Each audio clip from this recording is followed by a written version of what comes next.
I don't like to admit failure. I think many of us are type A and we always want to succeed, but it's important to learn from a failure in order to get better and to recognize and have that self-awareness of like, okay, I messed up, but I hear you and I'm going to do better.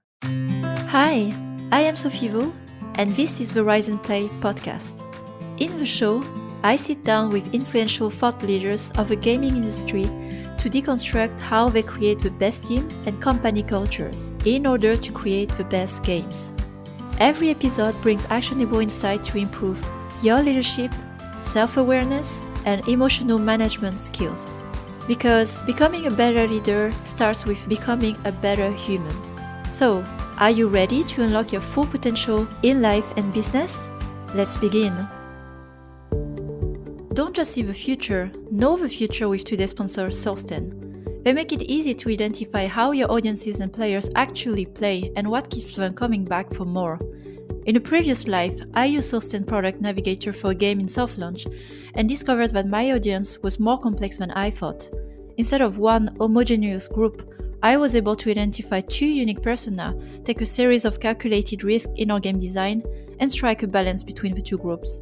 Our approach shifted from making a game for everyone to creating a personal experience for our most valuable players. And we were able to put our resources and time to good use and launch our game with a high level of confidence in its success. Visit go.solsten.io that you can find in the show notes for a demo. Mention Rise and Play and receive a free feature, theme, and art style study included with your Navigator purchase, a $20,000 value. Learn why EA, Supercell, Wooga, and more use Solsten to create the best human-centric gaming experiences possible. Hi everyone, and welcome to a new episode of Rise and Play. And today I have a pleasure to have Jen Donahoe. Before we start, let me introduce you a bit about Jen and what she's been doing before. So she is a publishing, marketing, and growth leader with over 20 years of experience at major global game, toy, and entertainment companies. So she started a career in the toy industry at Hasbro, Disney, and Mattel before moving to the games industry, where she led marketing and growth teams at EA, Zynga, Scopely, and Riot. She's today a co-host also of the Deconstructor of Fun Twix podcast. Without further ado, and let's start. Jen, hi, good morning. Thanks for joining. Hi, good afternoon. I'm so happy to be here. I love your podcast, and I love the idea that you really focus on leadership in games because it's something that's really needed. It's a great opportunity to spend some time talking about the people side of how we make these games. So thank you. I'd like to always start the conversation as well with how we, people like us with experience in games, how we grow to being interested in even talking about leadership. So as mentioned in your bio and your track record, you've been working as well around the toys and the entertainment industry. So I'm curious or you even started in the toys entertainment, like why that particular industry and how that led you to games. And since then you've been in games, right? Yeah, absolutely. I'm a geek and I grew up as a tomboy playing with action figures, loving Star Wars, everything Saturday morning cartoon, at least in the US. And in video games, my brother and I played video games all growing up across every single console. And so when people ask me, what do you want to be when I grow up? It was, I want to work at a video game company, a toy company, or a comic book company. And I got two of the three. And I actually made toys and games for characters in DC and Marvel. So I think I've achieved my life's goal. But my origin story was my very first video game company was Electronic Arts. And because I had worked at Hasbro and had made games for all of the Hasbro brands, which would be Monopoly. And it comes back later on. Don't you worry. We'll talk about Monopoly Go. Monopoly, Scrabble, Trivial Pursuit, Nerf, Littlest Pet Shop.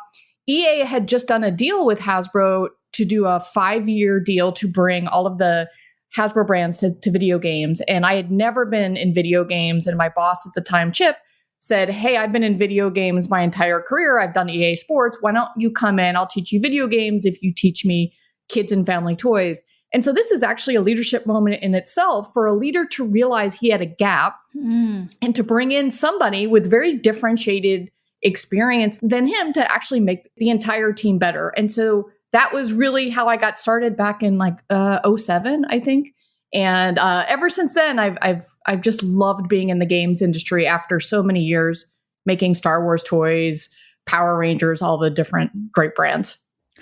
And so as you got into games, and we will get back to that and like how you transition from company to others and the learnings you get with you as a leader and also your learning in marketing. Could you also update us on what you are focusing on today, besides, of course, the podcast? Yeah, so I am having so much fun on the podcast with the entire gang. What I love from a connectivity point is all of us bring different points of view from across discipline. And so the podcast is super fun. But for my day job, I head up marketing and publishing for startup High Def. We have some games in development. And then I also on the side am doing consulting work with various companies who might need some help with marketing challenges. Product marketing is my superpower, the ability to help identify a market fit with what your consumer, your player needs, and the USPs or the unique selling points of a game. I love working with developers and putting a decoder ring on and figuring out how do I translate all of these great market insights into making a great game. That's really my superpower. And so that's why I love talking with developers like you, because that's really bringing it all together is so much fun in what we do as game makers.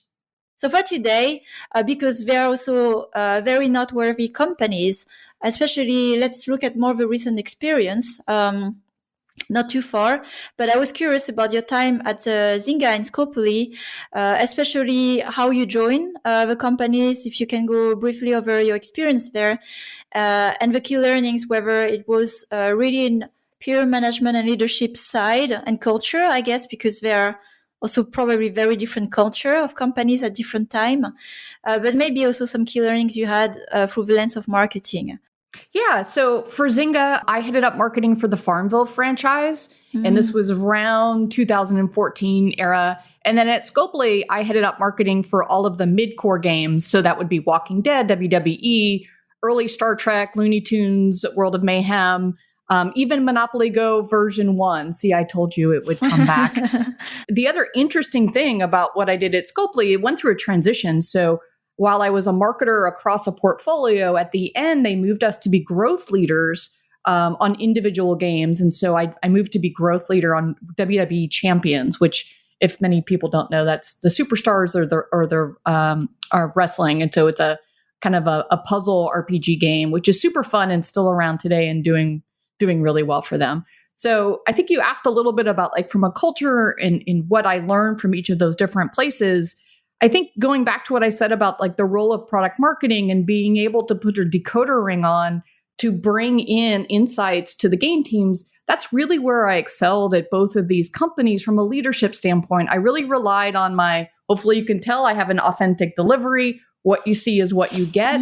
So most people really respond to that type of personality, especially from a marketer who plays their games.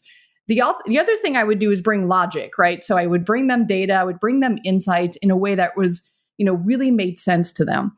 And so that really helped me to build trust with those organizations such that I was a member of the leadership team at each one of these companies, on each one of these games. And so I was a trusted voice, the voice of the consumer, and using those skills, that's what allowed me to really get in there. And I can actually say I'm a game maker because I sat at the table for all of these games. I like to be one team, one dream, and really, bond together with everybody, because especially with live service games, which are those companies, everyone is on the team. Marketing isn't over on the side. It's not the tail that, of the dog or any of the other analogies. It's the entire team together. But on the challenging side, I think you might know that these companies have a reputation, sometimes not positive. They can be aggressive. They can be very monetization driven. And the culture of those companies can sometimes be especially very difficult for women because it is male dominated, because it can be aggressive and direct and not a lot of empathy in some of those companies. Hopefully I'm not saying, and this was at the time, right? I know that many of these companies have had changes over time. So I want to make sure that people know I'm talking about a snapshot in history. And this is, in the mid 2000 teens. And so unknowingly, my style, already pretty direct, already pretty blunt, was, slowly becoming more and more in line with the culture of the company. And so that becomes important a little bit later. Mm-hmm. The point of it was interesting for me. I remember having worked as well in product and game teams where marketing was really siloed. And I was wondering what you described as really working hand in hand and being part of a team. Were you supported by the system? Because, you can try, but then if the system doesn't support it, it's really hard. Or you broke through the system to really build those connection and those relationship with what you described, like data, building the relationship and being yourself with the teams? Yeah, both. So each company had a little bit of a different structure. The structure that I love is the GM structure. So at Hasbro, at EA, on our Hasbro team, we were like a mini startup inside of EA where we had a GM and I was one of the leadership team, right? So I had an equal voice at the table. At Zynga, I was sitting kind of outside, actually literally sat differently from the team. And so that was me, in a sense, forcing my way in in a good way, right? Understanding the needs of the team, bringing them data, then building that trust, be like, oh, wow, she's actually adding value. Let's involve her a little bit more. Scopely had a little bit of a mix of that. At the beginning, marketing was outside of the team. And then when I transitioned to be a growth person on the team, again, I was in that GM structure.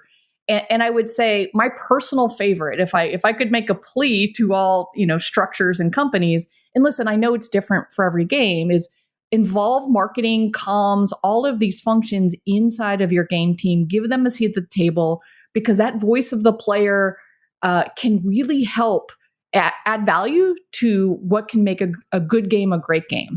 Because if people don't know about it, if developers don't know what players really want and need, then you're really missing a core insight that can help make everything better. And a second question is about the transition of your work, where you said like more focused on product marketing, to what was that Zynga as a growth leader or Scopely? What was really the change of focus, or even maybe incentive outcomes that is expected of a role for our listeners to understand, the nuances around marketing roles?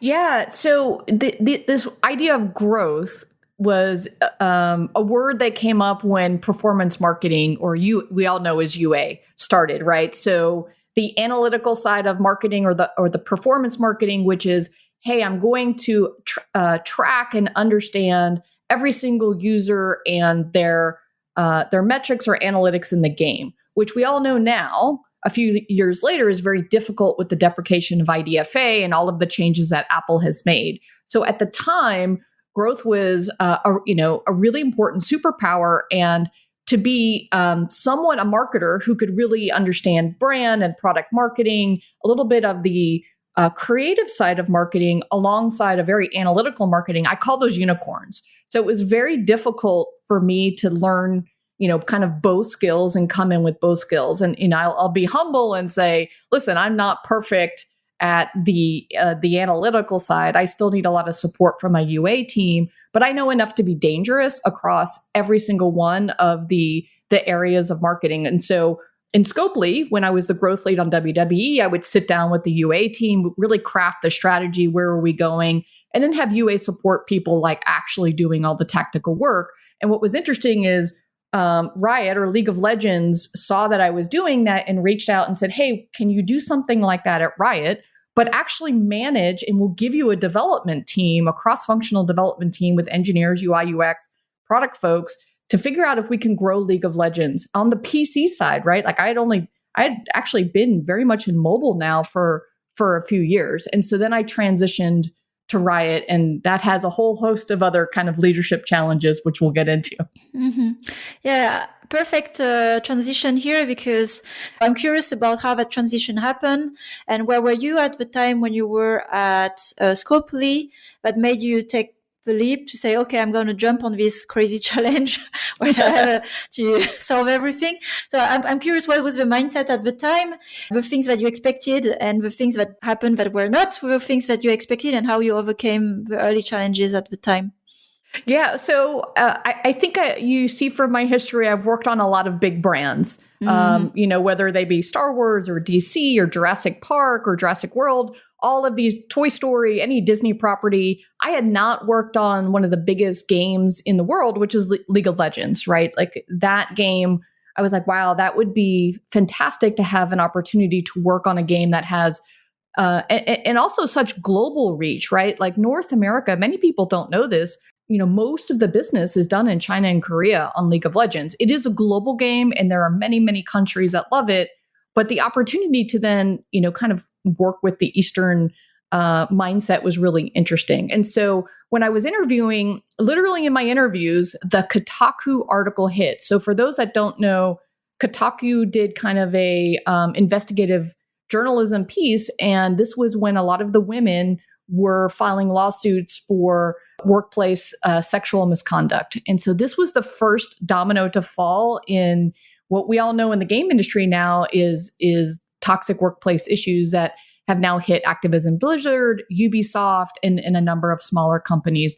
And so I did oh my God, what the hell am I going to, like, why would I want to join this company? And I called a friend of mine who, ironically, her name's Mags, and was actually a game developer. She was the GM on a Farmville game I was working on, and she had actually taken a shift and was doing DEI at Riot. And I said, you know what? This could be the best possible outcome for the industry, because Riot has an opportunity to take a leadership position and really change the way the game industry thinks about women in games. And they did. And I am super, super proud to be at Riot during that time of change, where they took it seriously. They apologized. They did everything that the great Scott Galloway of brand management says to do, which is you really understand and take accountability for what you did. And so I decided to join because I wanted to be at a company and help foster that transition as a female leader and show that I believe that companies can change. And so that's the start of that journey and figuring out, I could be an example for other folks to still take the leap for companies that were having challenges. I wonder, when you joined, were you on a mission to build your own team, or were you inheriting a team and have to work with existing staff? Yeah. So, and this will be a bit of a humble and vulnerable story, because I'm going to admit some failures. When I joined Riot, I inherited a team. And I actually got to work across a couple of different teams in my time there. And let me just set a little bit of context that some people call Riot a cult. And the cult comes from the focus on players, the very collaborative nature that the Rioters have together, which is everyone has a voice. Everyone gets a say in what happens. I had just come from Scopely, and I had just told you it was very aggressive. It was very direct. It was very top down. I could not have entered a company with values and a culture that is completely opposite of where I just came from. And I also admitted that I had become a little bit asshole-ish myself and like a bull in a china shop. And so when I came in, I didn't have success in the beginning because I was completely clashing with the culture.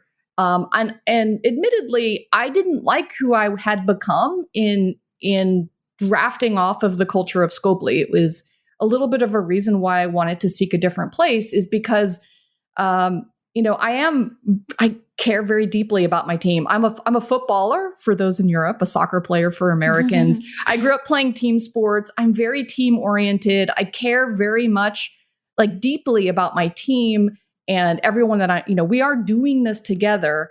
And I had realized that I was becoming someone and acting in a way that I wasn't very proud of. And so with this realization that happened to coincide with what was going on with Riot had hired a woman named Frances Fry. She's a Harvard Business School professor who also has an incredible TED Talk on something called the trust triangle. And so what the basic of that is there's 3 points of the triangle: authenticity, logic, which I just told you guys, I kind of excel at those things. And the third point of the triangle is empathy. And what was happening for me is I was wobbling on my empathy, which means that I wasn't approaching situations in the best possible way, being as open and feeling what others needed to feel. And once I had that realization, I was able to kind of, through a lot of just getting direct feedback, I really took the feedback and started to change my approach. And so I think we'll talk a lot more about that, but that's just the story of me. Really, it pains me to share it a little bit because I don't like to admit failure. I think many of us are type A and we always want to succeed, but it's important to learn from a failure in order to get better and to recognize and have that self-awareness of like, okay, I messed up. And by the way, that helped me. I went to my team and I'm like, guys, I messed up. Here's why, here's the context, just so I'm not using it as an excuse, but I hear you and I'm going to do better. And that allowed us to go from, forming, storming, and it helped us get through the storming phase to really come out of that in a much better situation. And for one of my teams, we actually, I didn't know if we were going to be able to launch Teamfight Tactics. That was the project I was on where I was having, a lot of challenge with the team. And we ended up, once we had that kind of vulnerable conversation, we came out of that. We launched Teamfight Tactics as well as, all the other Riot games. And so I think it ends up in a great place. It ends up in a shining example. But getting there was probably one of the lowest points of my career from a personal standpoint. Some thoughts that came to mind as well as you share the situation.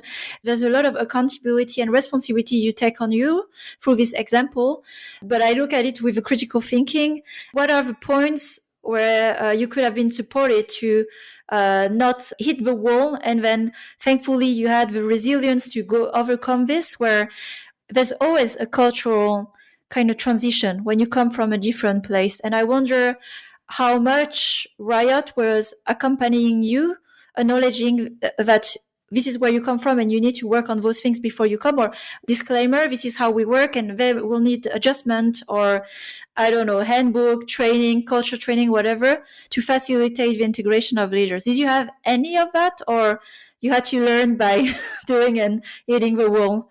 Oh, it's so funny. So when you join Riot, there's an entire week called DNoob where your manager is not allowed to talk to you and they integrate you into Riot.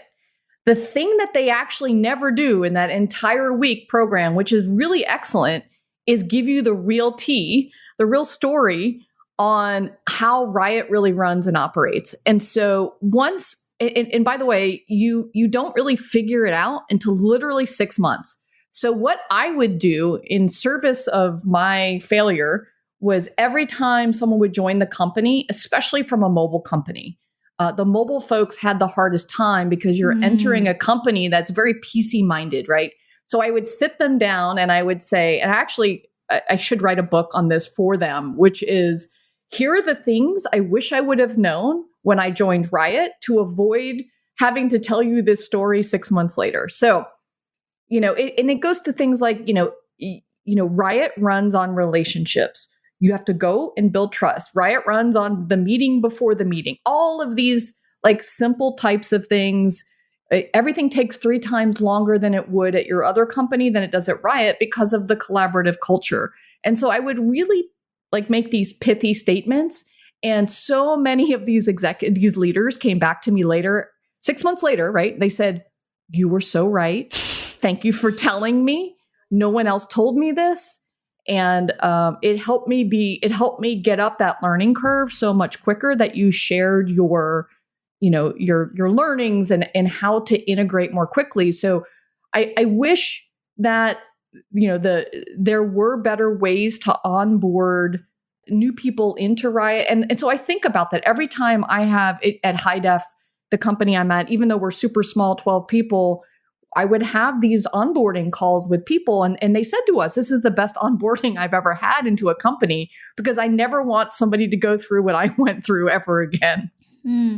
That kind of brutal onboarding, like telling the truth and the painful truth, is the best service you can give to really, if you want to give chances of success for new leaders coming in, especially when they are in leadership roles, because I've seen that multiple times this cultural challenge and transition. You will always be not colored, I will use the word colored, or influenced by the previous place you were part of, and you don't know what you've taken with you until you get to the conflicts.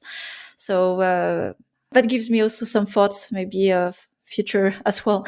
Not like the handbook of how to integrate Riot, but really rethinking a bit about onboarding for new leaders. Yeah, we often think about tactical onboarding and org structures and here's formats and templates, but there's a cultural onboarding. And you're very astute to say that it took an outsider to kind of see and write down and understand the culture of Riot, especially coming from a different, coming in as a woman, coming in as somebody from mobile, coming in as somebody from all of these different game companies. Riot, many of the Rioters, which again, like there's so many fantastic things about Riot, but many of them, that was their first job ever in life was at Riot. And so they grew up in this startup that became a larger company without having that, that big company or that, the experience that you get when, like, I came from Disney, right? Like I call that Disney cult training. I was trained in a certain way of how to do certain things. And when you come in with that level of experience to a world of like people who grew up in a startup, it's a little bit of a clash. And so building a cultural onboarding is as important as the tactical onboarding. Yeah, good reminder. And what is amazing about your experience is really you've been in companies that are very iconic and very strong in their identity and culture, because it's about like the codes, the behavior, this very implicit things that are not always explicit and easy to describe. So it's like you have seen quite many, and now you can adapt a bit, from your own toolbox. Okay, I've worked this way or that way. So it also allows some flexibility in your type of leadership, which I find is quite rare to have in a single career, so something. It is, but there's another failure or caution I'll give to people is, so sometimes I do when I was at Disney or when I was at Scopely, people fucking hate that. And I was told over and over, do not use your past experience as how you might want to do it here. And it was a learning that I had to have because I was like, well, why wouldn't we want to learn from a best practice from a company? So the way that I started to phrase that was what has worked for me in the past, what I have seen be successful in the past, and be really generic about that so as to not threaten those that you're giving the advice to. So I give you that also nugget of, again, today's going to be all about how I messed up and sharing what I learned from that. So there you go. So I wanted to spend as well, like that's a second part of like our discussion today, really in the concept that you touched on from Francis Fry, because I followed her as well a few years ago. I saw on her video, and when I was building my own studio, I was like, wow, how could I not know that, like, to build the trust? Because she has her TED Talk, Build and Rebuild Trust. And maybe a quick kind of sparring conversation, what I wanted to do with you based on like your experience is really how you have applied it concretely. It could be the case as well when you integrated Riot, or could be something more recent. Like how for a new leader coming in, narrating a team exactly, do you build trust, or even how do you rebuild trust after you broke trust exactly because of your clash and your ways of doing that was very maybe too aggressive or direct in a collaborative culture? So if you have some example, how you approach it and kind of concrete actions you've established, with your team to manage to reestablish the trust, and how did you know that you get the trust when you get it back? Oh, that's a good question. How did I know? So let me go a little bit deeper into the Riot story I just told you with the Teamfight Tactics team. And it was specifically the marketing team. I think my relationship with the product team was pretty solid. And so luckily, all of us had gone through this training, right? All of us had sat and basically had the privilege of getting Francis Fry's TED Talk to us in person inside of the NOMS cafeteria at Riot. So everyone had a foundation and a deep understanding of the framework. And so I was able to, first of all, recognize, I'm like, oh, wow. because you do an exercise where you go through and you think about yourself for all 3 points of the triangle. Authenticity, which is, do you feel real? Is it who you bring? If we went and had a beer or adult beverage, is it the same person as you show up as work? Logic is, do you present your ideas in a factual way? Can you understand and go through the storytelling and understand that? And empathy is, can you connect with other people? Can you understand where they're coming from and put yourself in their shoes so that when you're speaking to them, you're flexing your style and you're understanding them? So the framework was brand new to me. I had this moment of epiphany of she calls it a wobble. Everyone has a wobble where you were the weakest. And you can actually ask your coworkers and your friends, where do you wobble?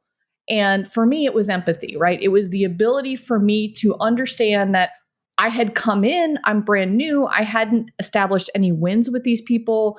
I'm throwing like very dictatorial things at them. I'm not being very collaborative. I wasn't approaching them in a way and in a culture that they were very used to. I thought, like many other companies, hey, I'm the boss. I have all this great experience. Why aren't you just doing what I tell you? Like this was my kind of approach that I didn't realize I was doing, but this was how my behavior was coming across and being perceived. So because the team wasn't really responding, I started to go get feedback. I'm very open to feedback.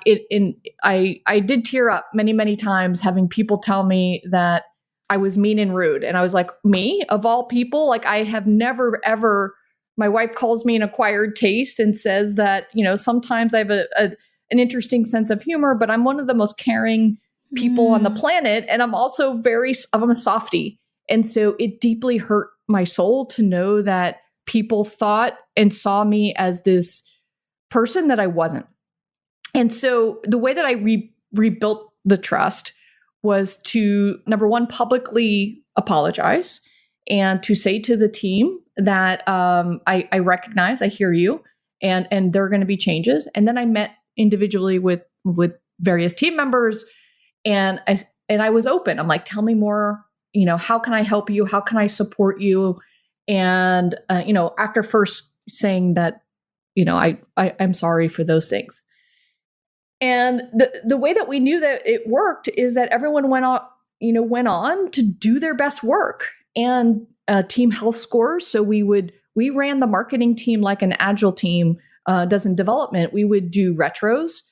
We would have sprints, and team scores and team health went up week over week after we had that low point as a team. And so those are just very actionable ways to understand. Plus, it just felt better. Like the vibe and the energy in meetings felt better. And you can sense it from an energy in the air when you leave a meeting. Like this is working and jiving. So I wanted also to take the chance to share from that triangle some personal stories I had where it's not about empathy, but a lack of authenticity. Because I think in logic, we are great. Everyone is great. Usually we have data, we have reasoning. So I'm not too worried about that one in the triangle, but where we really fall behind is empathy and authenticity. So authenticity is like, are your actions matching who you are inside? And do people have a sense of who you are, what you stand for, right? It's really about values and how you appear to others. And one of the challenges I had in my career, quite similar to yours, where I was coming from a place that was very top down, a bit aggressive. I was working at Gameloft and I was like working from the headquarters. I was an executive producer and sending orders to all the teams from distance, so I never had really accountability in my way of behaving because I was the boss on paper. And so that style, of course, didn't, when I joined Wooga, which is a like more flat culture, ownership on teams. And also each game was really owned by the team and a product leader. I came on a new role on Diamond Dash to take over the product and also inherit the team. That didn't go well as well, where I had all the logic, the roadmap, new strategy. I was confident I could prove. I was like, I understand you guys. It's like, you're trying to protect your legacy, all the changes you've made. And he was like, no, no, and no.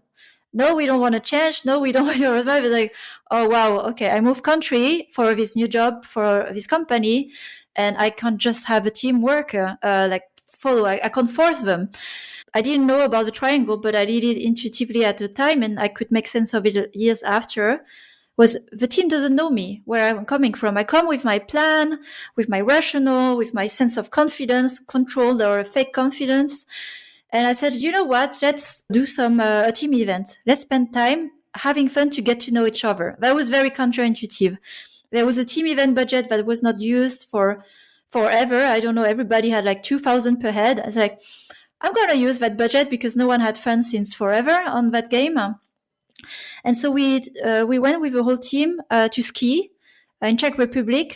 Took a car, road trip, 20 people. Half of them didn't know how to ski, but yeah, that's another story. So after that trip and all the crazy things that happened, the team was ready. They're like, okay, we trust you, Sophie. We know that you're a good person. You're not here to destroy the game. Let's start to work. And that was a story as well where I had to learn, like, you have to invest the time in building the relationship for people to have a chance to get to know you, whatever their way is to get to know you, before you can actually start to work when you inherit a team. That's a great point. And so let me give you a couple other examples of what I did to build trust in those situations. So TFT, Teamfight Tactics, is a very difficult game. I suck at League of Legends. I did not grow up playing League. I played many, many other games. And so in TFT, all the champions, it is helpful to understand the champions, because then you kind of have a sense of how they behave it's an auto chess game. Hopefully many of you know this game. And so I would ask members of the team to teach me how to play. And so at one point, they're teaching me how to play. There's 4 different people all around me, giving me different commands. And it's a moment that many people remember because it was really funny. So even just playing games together can be a way to bond. And you have to find ways that are very open for everybody, no matter what they're doing, to do that. So it could be going to movies, it could be going to lunch, it could be different things like that. So those are just a couple of other examples. Oh, I do want to touch on a logic wobble, because sometimes I actually have this. One of my nicknames at Riot was Professor Jen, because I had to go and teach all of these PC-minded people about mobile.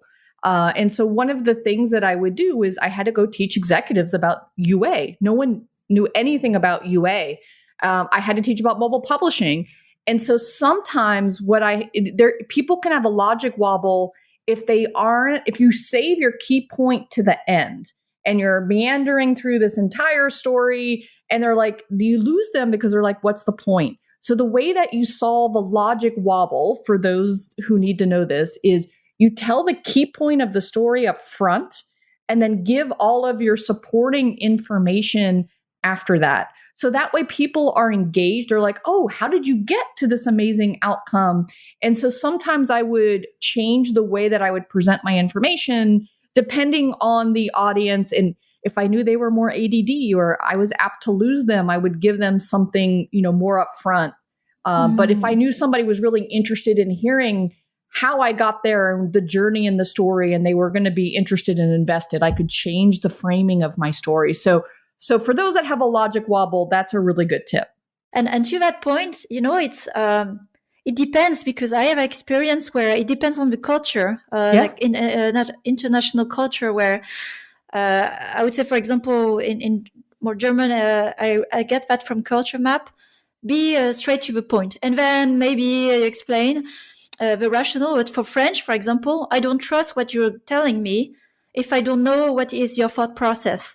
So it's really communication tools as well, how to explain your logic, which requires empathy. So it's complicated. My God, it's actually quite complicated, that framework. It is. And I love you brought up the culture map. So please read this book, especially if you're American, because Americans, we fail at really flexing our style to the rest of the world. And we are opposite of the rest of the world on almost all of the key spectrums, whether it's how do you respect time? How do you communicate and tell your points? The relationships, relationship building. Do you build a relationship before and then do business, or vice versa? When I worked on Power Rangers, I was the only woman, and I would go to Bandai in Japan and try to get them to do things for the business. For example, we introduced, it was my idea to put ATVs inside of the game because we sold the hell out of motorcycles. And so I needed another low-cost product to sell on our shelf in the States. And so I had to convince them to put ATVs into the show. So me, like white woman, showing up in Japan. And so my strategy was we went and did, all kinds of fun stuff. So we had really great dinner. We had karaoke, and I had learned how to sing Power Ranger songs in Japanese. I had actually love a lot of anime with Gatchaman and Star Blazers. And so I went and at dinner would talk about these topics that were really kind of culturally bonding. I learned a few phrases in Japanese with very good accent. And the next day they were willing to take my ideas because we had built that relationship. I had learned for that culture that was what was important, even though I was a white woman showing up by myself. And so I think what's important about that book is anyone, and by the way, it's not just Americans, anyone can understand how do you have that cultural foundation of communication and understand that and then apply these principles. Like all of this is building blocks to just being a better communicator and leader and just human. Yeah, that's amazing. Amazing examples. And you have so much experience internationally that you have faced those situations. So I look at the time, unfortunately, and we have to wrap it up in this episode, but I see potential for future episode, Jen, on things that we're both passionate about. Maybe we can do one just about culture mapping and experience in games, because my God, this one has caused a lot of troubles as well in my career. Yeah. I have great failures to talk about in working with China, as well as successes. Right? Like I again will happily share my missteps along with my wins to help other people be better. Yeah. So let's shelve that one for another episode, because I think here we have a potential really good topic. But for today, the focus really was on building and rebuilding trust, especially through the lens of gaming experience and your experience, like working for so many different companies and very also specific culture. And I wanted to summarize some things that I took away as well from our conversation. So again, for the listeners, please check the Francis Fry framework. It's available online. Put the link in the show notes.